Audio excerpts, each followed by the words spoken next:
지금 본 것, 이 앞 시간에 저와 같이 봤던 거는 지금 이렇게 금액이 마이너스가 아니라 이제 플러스로 나오는 경우를 지금 본 거고, 이번엔 마이너스로 환입액이 발생하는 걸 좀 볼게요. 마이너스 환입액이 나온다는 건 지금 내가 설정하려고 하는 금액보다 대손충당금의 잔액이 더 많이 있다는 거예요. 자, 그런 경우에 자, 이번에는 이번 마이너스 환입액이 발생을 했을 때에, 자, 그때 매출 채권은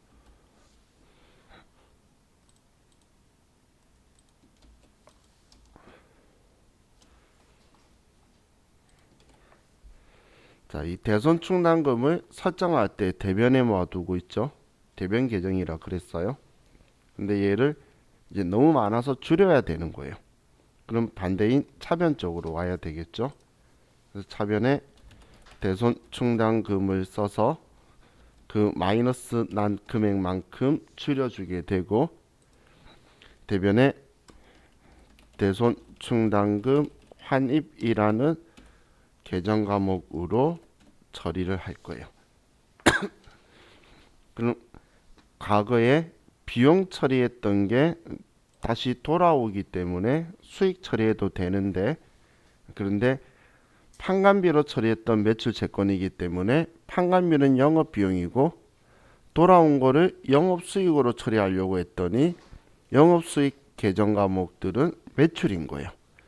그래서 이걸 매출로 처리하는 건 적절하지 않기 때문에 판관비 처리했던 것, 판관비를 비용을 줄여주는 성격으로 매출채권 환입이 되게, 매출채권에 대해서 대손충당금 환입이 있으면 얘는 번호대를 800번대를 써서 판관비의 차감 계정으로 처리를 해줄 거예요. 800번대 성격은 판관비의 차감 계정으로 쓸 거고, 기타 채권에 대해서 환입이 발생하게 되면 차변에 대손충당금 금액을 쓰고 대변에 똑같은 계정 과목 형태인 대손충당금 환입이라고 써주게 될 건데, 이 계정 과목은 영업외 비용 처리했던 기타의 대손상각비가 들어왔기 때문에 영업외 수익 계정 과목으로 분류되는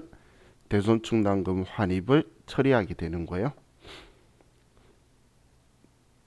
자, 우리 그 실기 목적으로 봤을 때는 대손상각비, 대손충당금 환입, 얘네들은 매출채권이면 800번대로 둘 다 통일해서 생각하시면 되고, 얘가 다시 돌아왔을 때 그 우리 기타 채권의 경우에는 설정할 때 기타의 대손상각비 900번대 쓰니까 돌아왔을 때 대손충당금 환입도 900번대를 쓴다라고 생각하시면 돼요.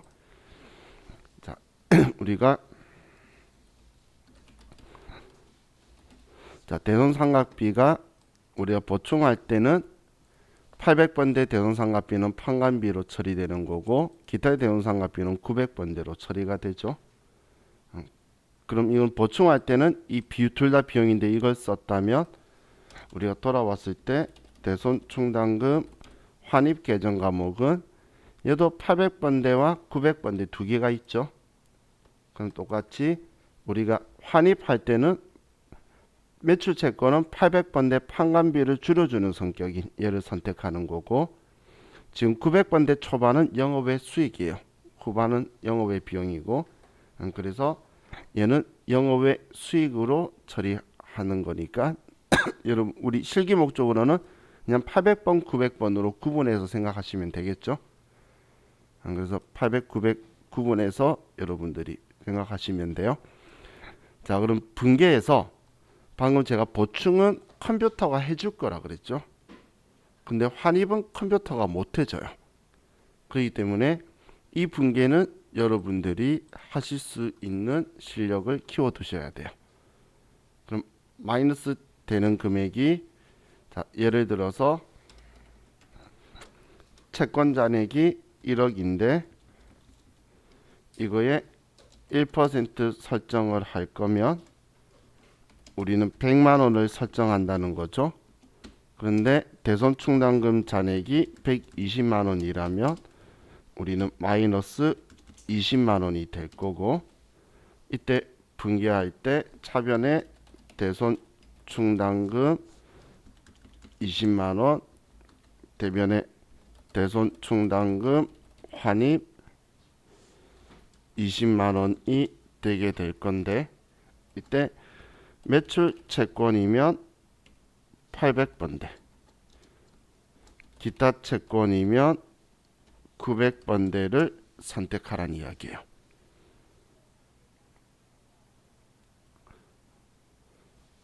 네.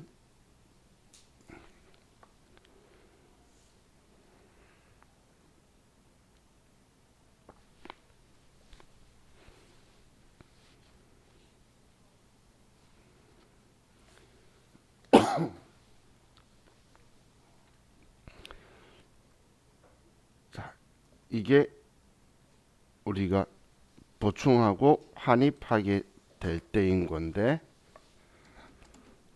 자, 우리 회계 기준에서는 대손충당금 설정을 보충법을 사용을 해요. 근데 법인세법은 보충법을 안 쓰고 총회법 혹은 환입법을 써요. 그래서 자, 지금 제가 이 표현을 말한 거는 대손충당금 설정하는 걸 방금 얘를 환입이다라고 하다 보니까 환입법을 쓴다, 총회법 쓴다라고 하면 얘가 맞는 표현처럼 보일 수 있어서 그런 건데, 회계 기준은 이런 방법을 쓰는 게 아니라는 거예요. 자, 지금 보충법하고 총회법의 차이는 뭐냐면, 보면 보충법은 방금처럼 뭐 예를 들어서 1억을 설정할 거예요. 그래서 그러면 1%를 해서 100만 원 할 거다. 그런데 잔액을 봤더니 70만 원이 있다. 그렇다면 30만 원만 보충하겠다. 그럼 얘는 그냥 30만 원 보충을 하는 방식이 보충법이에요. 그런데 똑같은 방법인 똑같은 금액 가지고 보는데 총회법은 먼저 우리 대손 충당금 잔액을 봤더니 70만 원이 있다. 그러면 70만 원을 먼저 얘를 환입해서 없애버려서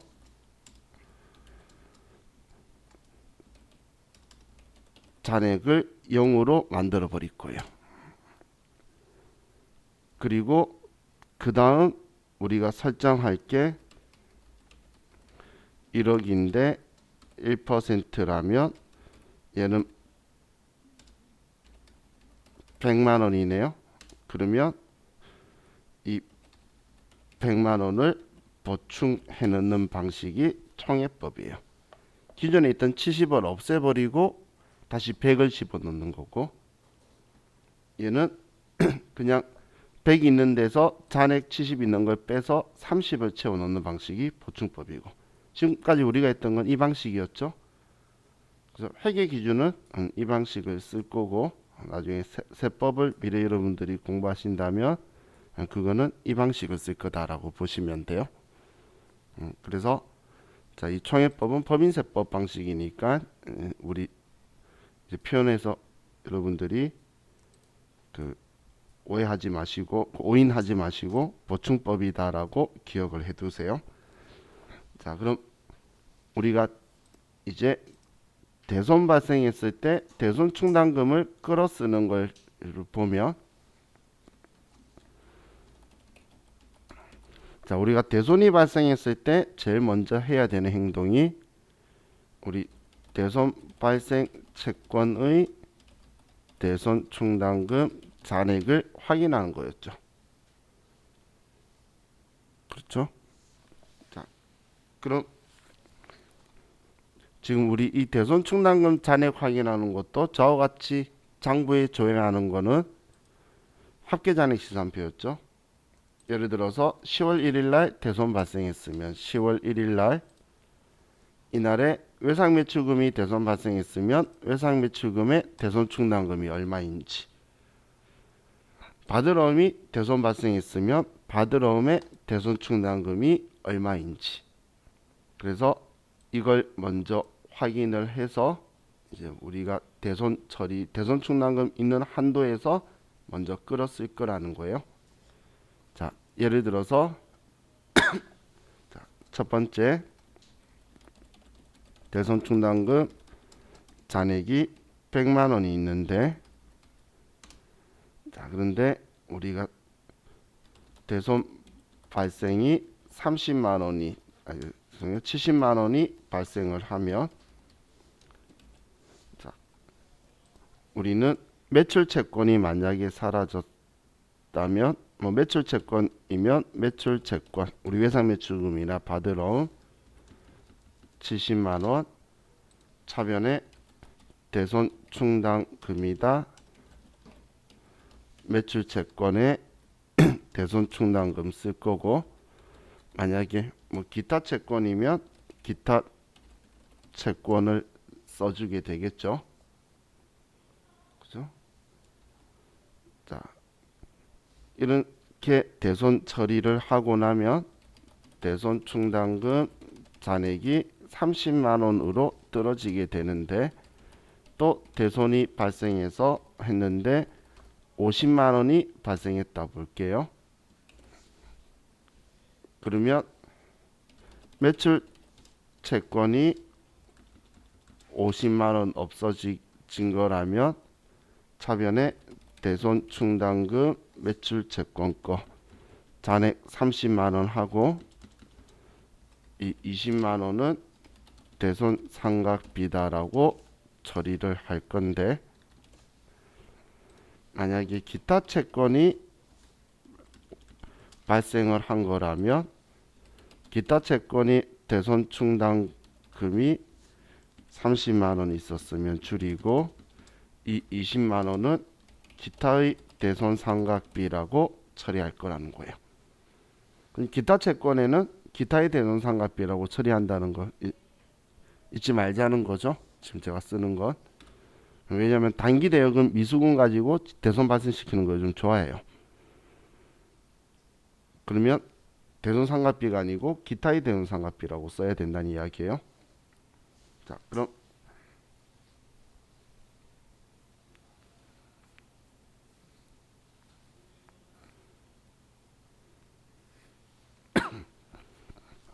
자, 이제 대손 충당금 30만 원 다 끌었었죠.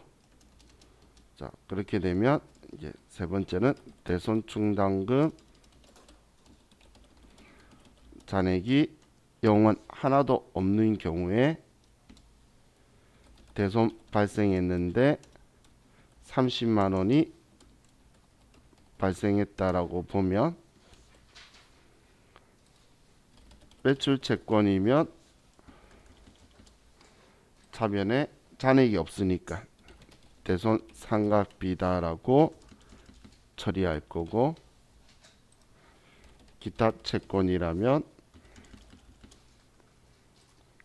기타의 대손 상각비라고 30만 원을 처리할 거예요.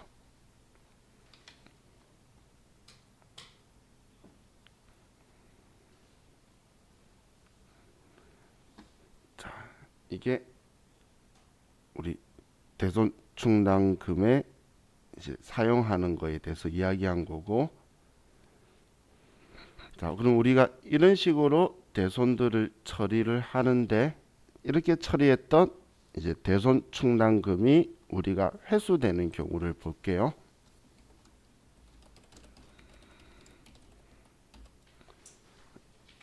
자, 대손 충당금 회수를 하게 되면 제일 먼저 쓸 거는 차변에 회수된 금액을 입력하는 거고, 그죠? 두 번째는 우리가 대손 발생 시기를 봐서 단기 대손 발생분이면 우리 대손 처리된 거, 대손 처리했던 거 대손 그 회계 분계 취소 처리를 할 거고, 정기나 정기 이전 대손 발생분을 회수한 거면 대손 충당금에 우리는 적립을 해둘 거예요.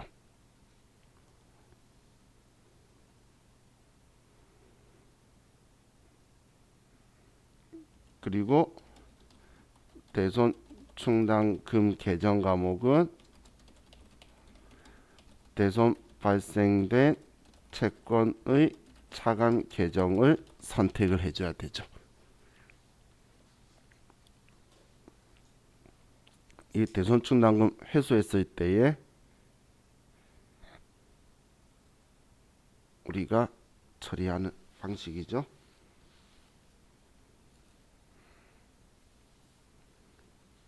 자, 그럼 이제 이 회계 처리를 가지고 예를 가지고 보면,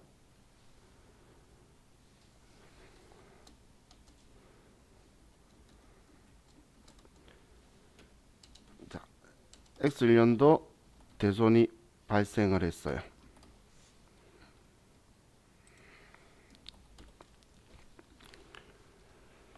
자, 외상매출금이 대손이 발생, 죄송해요. 자, 채권이 먼저 발생을 했어요. 자, 그럼 얘는 이제 제품 100만 원을 외상으로 매출하다. 이렇게 하게 되면 대변의 제품 매출 100만 원, 차변의 외상 매출금 100만 원이다. 이렇게 처리를 할 거예요. 자, 그랬다가 X1년도 대손이 발생을 했는데, 자, 이때 대손 충당금 잔액이 30만 원이 있다고 볼게요. 자, 그럼 못 받게 된 외상 매출금 100만 원을 지우고,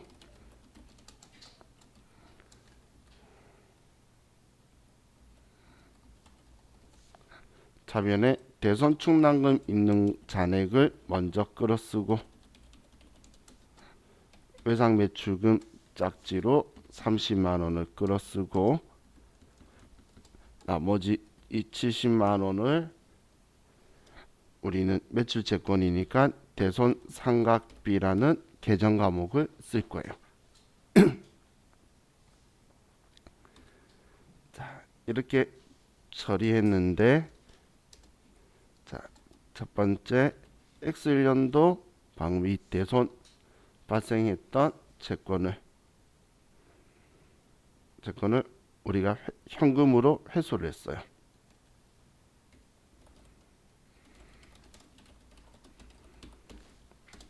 자, 그럼 우린 돈 받았다면 100만 원을 받게 되겠죠. 그럼 차변에 우리는 돈 받는 거 먼저 쓰는 게 첫 번째고, 언제 발생한 대손이 발생한 채권인지를 보니까 같은 회계 기간에, 아직 다음 연도 넘어가지 않고 결산 처리하지 않은 회계 기간에 발생한 거라면 그냥 얘를 그대로 취소 처리할 거예요. 그래서 대변에 대손 충당금 다시 30만 원을 다시 제자리로 채워 넣고, 70만 원은 대손 상각비로 비용 취소를 처리해 버릴 건데, S2년도에 정기 대손 처리한 채권을 회수를 하게 되면 이때는 돈 받는 거를 쓰고, 그 다음 전기에 대손 발생한 거라 그러면 이것저것 별 것 없이 대손 충당금으로 처리를 할 거고,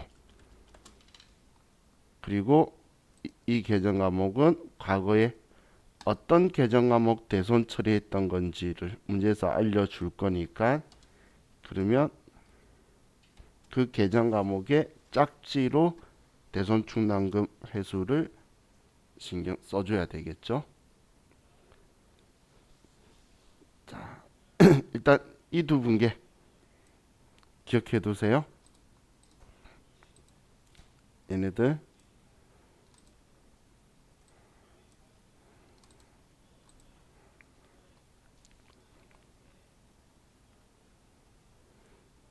자, 왜냐하면 저하고 아마 다다음 주 되면 여기에 부가가치세 얹어가지고 이야기를 하고 있을 거예요.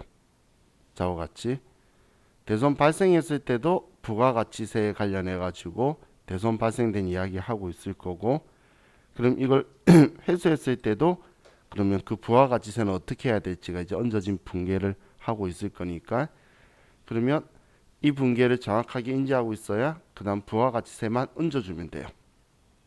이게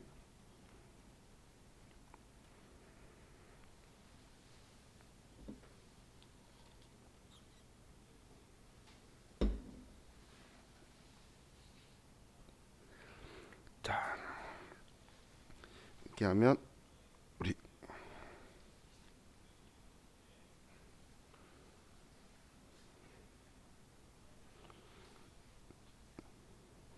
대손충당금에 대해서 이야기하는 것 같이 전부 다 봤고, 자, 우리 교재에 적혀 있는 거는 뭐 설정할 때는 차변의 대손상각비, 죄송해요.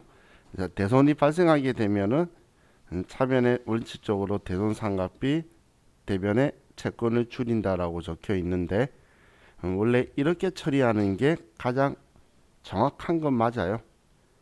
그런데 이런 외상매출금이나 이런 계정 과목이 발생하는 게 과거에 우리가 수익을 인식을 하게 됐는데, 이 수익 인식하면서 적었던 채권을 미래의 차기나 그 다음 연도에 못 받게 되었을 때에 수익비용 대응의 원칙에 적절하지가 않기 때문에, 그래서 우리는 대손충당금 제도를 쓰고 있다고 보시면 돼요.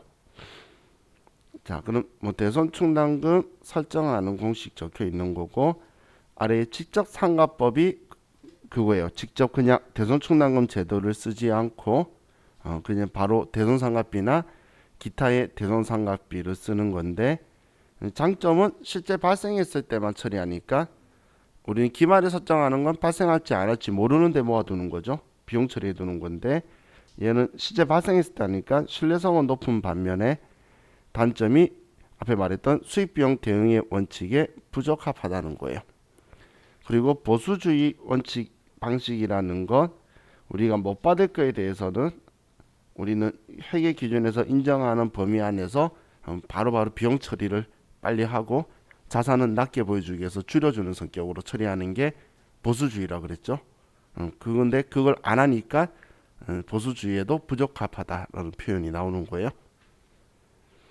자, 그럼 외상 매출 기준으로 충당금 설정하는 거는, 얘는 매출이 우리는 외상으로 매출한 금액에 대해서 우리가 얼마를 설정할 건지를 쓰는 방식인데, 현실적으로 얘는 쓰진 않아요.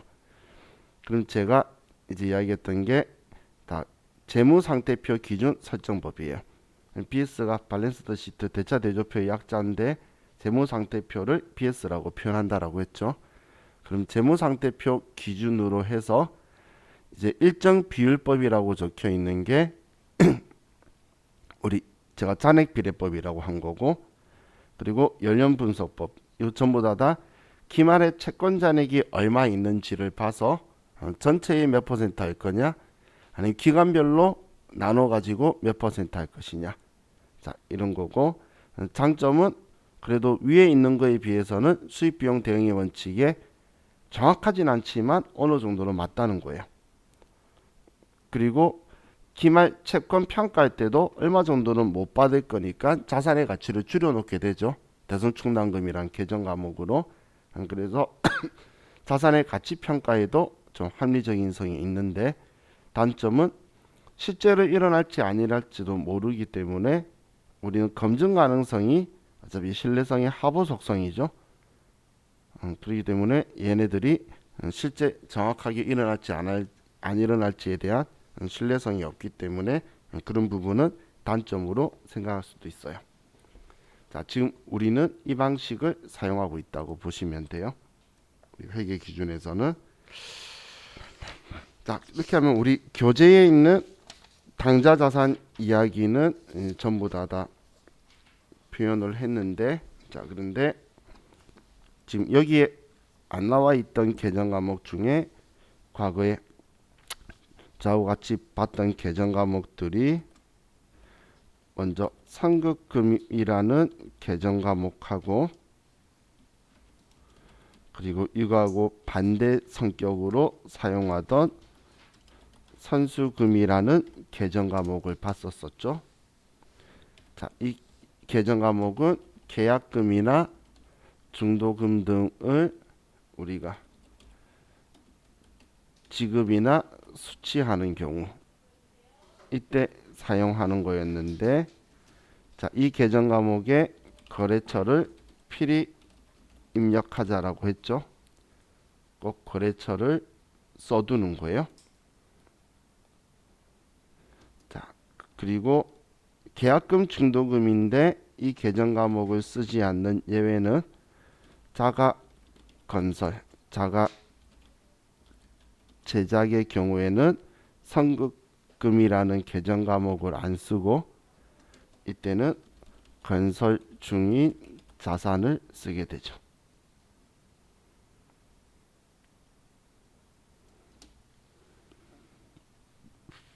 자,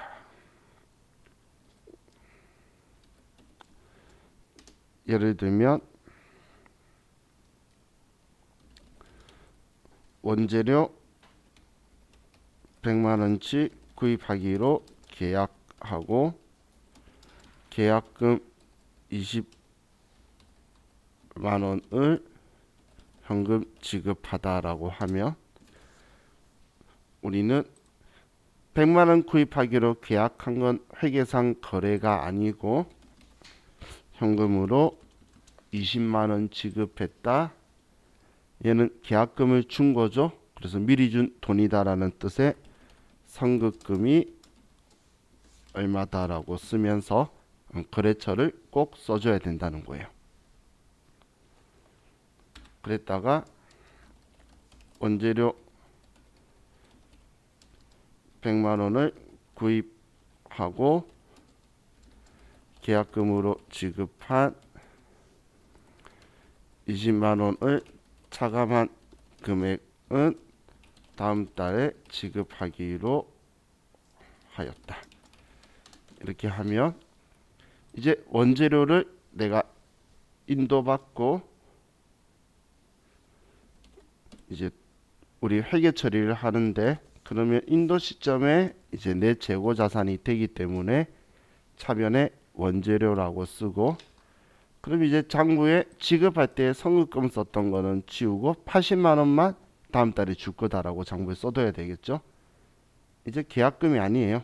이제 얘는 이제 지워야 되기 때문에 대변에 선급금을 지워주고, 그리고 나머지 80만원은 일반적인 상거래니까 의상 매입금 80만원이다라고 이렇게 써줄 거예요. 자, 그럼 이 선급금이라는 이 계정 과목은 지급할 때까지는 아직 내 거기 때문에 실제로 우리가 원재료 받기 전까지는 이 돈은 내 돈이에요. 그렇기 때문에 자산으로 처리하는 거고, 그러니까 차변에 얘가 자리를 하고 있어요.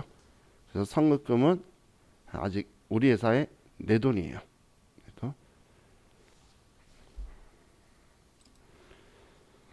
자, 그럼 반대로 제품 100만원 매출하기로 계약하고 계약금 20만원을 현금으로 수령하다.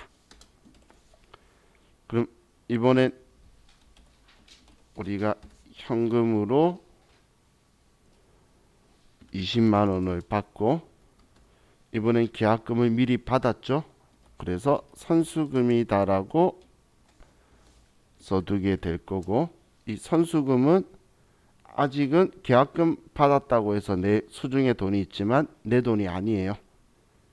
그래서 내가 물건 넘기기 전까지 내 돈 아니라는 거예요.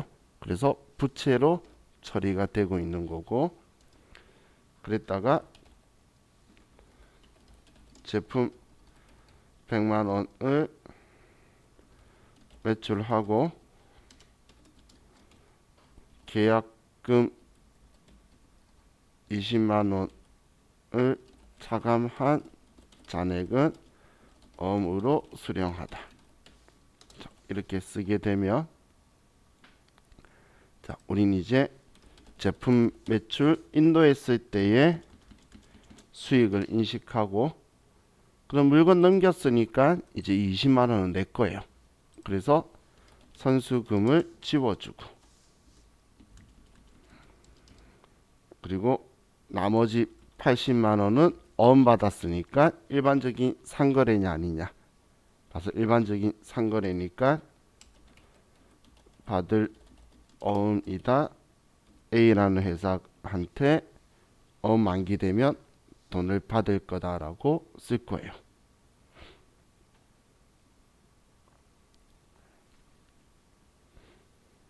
이렇게 하면 이제 얘는 처리가 되겠죠.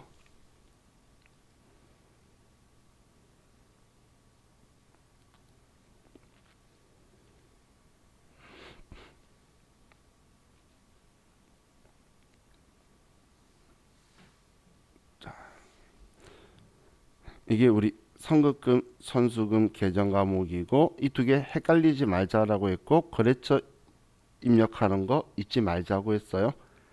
근데 계약금이나 중도금 할 때에 자가건설 하기 위해서 우리가 돈 계약금 줬다면 그때는 선급금이 아니고 건설 중인 자산이라고 처리할 거예요. 다음, 자, 계정 과목 중에 선납세금이라는 계정 과목도 우리가 앞에 분개하면서 좀 많이 봤죠. 자, 얘는 법인세 중간 예납세액 납부하거나 법인세 수시 부가액 납부하거나, 아니면 우리 회사가 법인이죠. 그런데 원천징수 당하거나,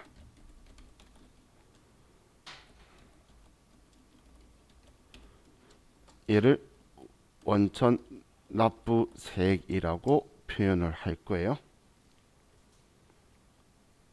이때 우리는 선납세금이라는 계정 과목을 쓸 거고, 얘 성격은 자산이에요. 그래서 문제에서 원천징수 세액이 언급이 되는데, 그리고 자산으로 처리라는 표현이 있으면 선납세금을 떠올리시면 돼요.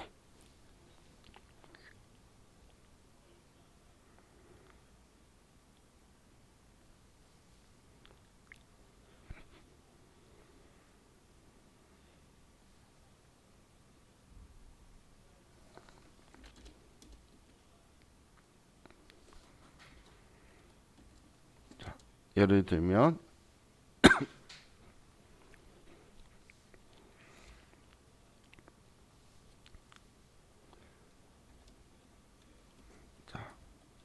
법인세 중간 예납세액 100만 원을 현금 납부하다 라고 나오면, 자, 대변에 현금 100만 원을 줘야 되는 거고, 차변에 선납세금이다 100만 원 이렇게 써둘 거라는 거예요. 당연히 법인세 수시 부가액 50만 원을 현금 납부하다라고 하면 대변에 현금 50만 원, 차변에 선납세금 50만 원 이렇게 처리할 거라는 거예요. 자, 그리고 이자 100만 원을 수령 100만 원을 우리는 원천징수 세액 20만 원 차감한 금액을 현금으로 수령하다. 그럼 우리가 이자를 받는다면 차변에는 돈 받을 거고 대변에 이자 받는 거니까 이자 수익이라고 쓸 건데 수익과 비용은 무조건 전액이고 근데 20만 원 뺀 돈을 받았으니까 80만 원만 받은 거고 차이 나는 이 20만 원도 선납세금이라는 계정 과목을 쓸 거라는 거예요. 그럼 이렇게 했다가 우리는 12월 31일 날 법인세 계상을 할 건데 그럼 법인세 계상을 할 때는 선납세금을 정리를 할 거예요. 기말에 행동을 할 건데 자 이때 우리가 회계상 법인세 추산액이 예를 들어서 200만 원이다. 그럼 200만 원이면 지금 우리는 선납세금으로 100만 원, 50만 원, 20만 원에서 170만 원을 이미 납부한 거예요.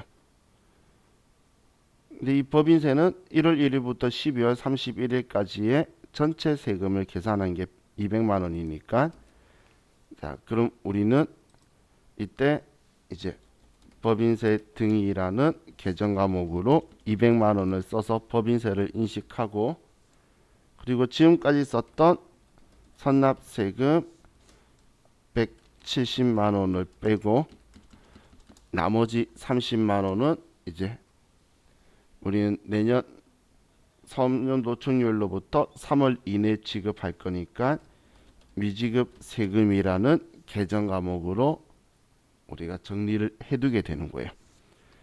그럼 이렇게 정리하기 전까지 이렇게 차변에 선납세금이라는 자산 계정 과목으로 모아두고 있는 계정 과목이다라고 생각하시면 돼요.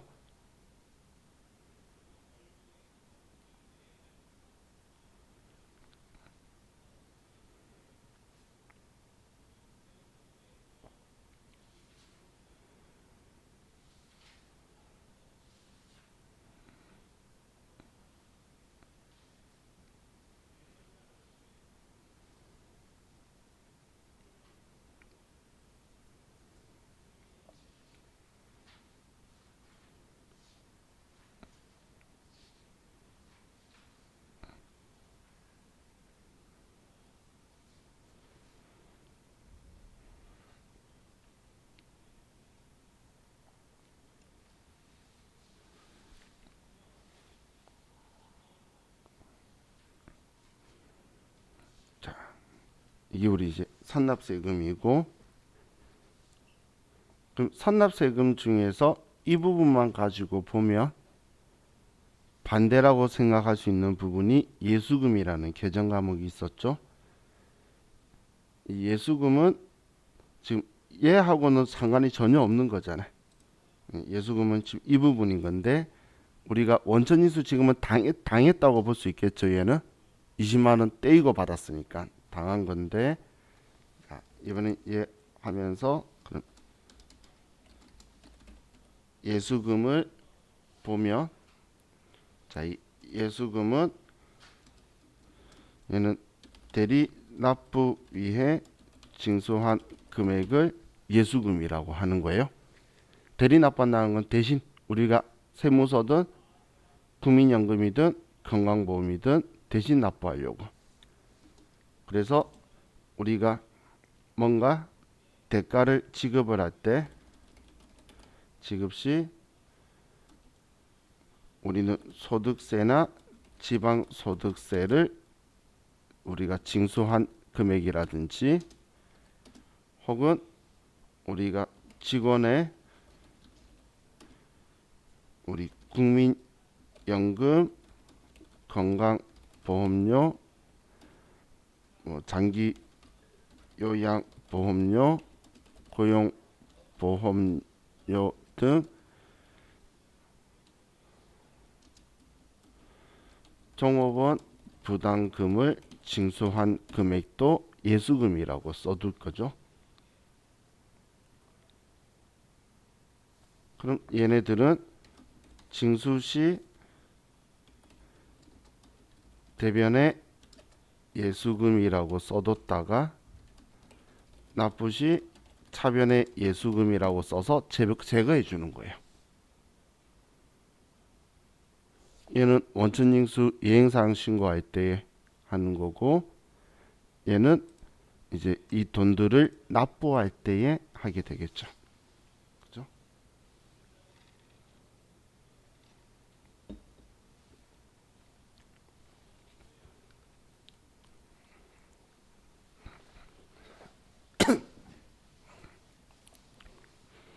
국민연금 하니까 더 속상하네. 얘네들이 계속 금액을 높여가요. 난 사실 별로 안 내고 안 받고 싶은데.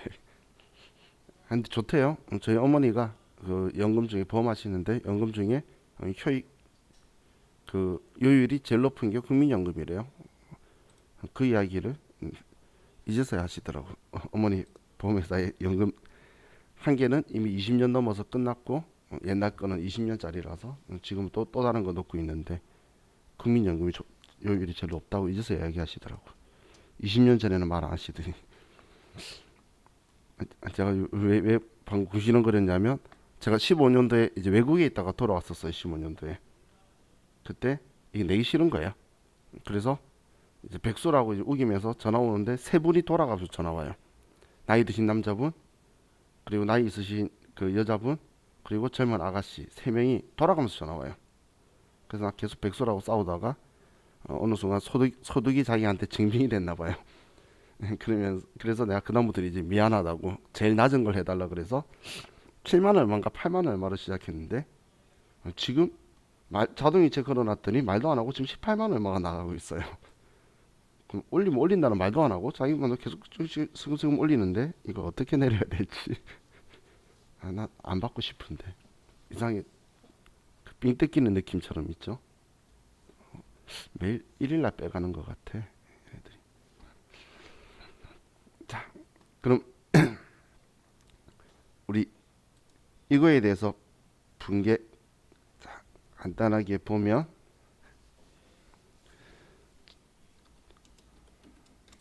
자, 직원한테 급여 지급할 때에 지급을 하는데 자, 직원의 총 급여가 예를 들어 300만 원이다라고 볼게요. 300만 원이고 이 직원의 소득세, 지방소득세가 예를 들어 20만 원이고 이 직원의 국민연금이 30만 원인데 종업원 부담분이 그럼 절반인 15만 원이 될 거고 회사 부담분이 회사가 절반인 15만 원을 지원해 줄 거예요. 건강보험료도 지금 건강보험료, 장기요양보험료 합쳐서 그냥 얘가 20만 원이라고 하면 얘도 종업원 부담분이 10만 원이고 회사 부담분이 10만 원이다. 이렇게 되겠죠. 자, 그럼 이 직원이 급여니까 사무직 직원이라고 봤을 때에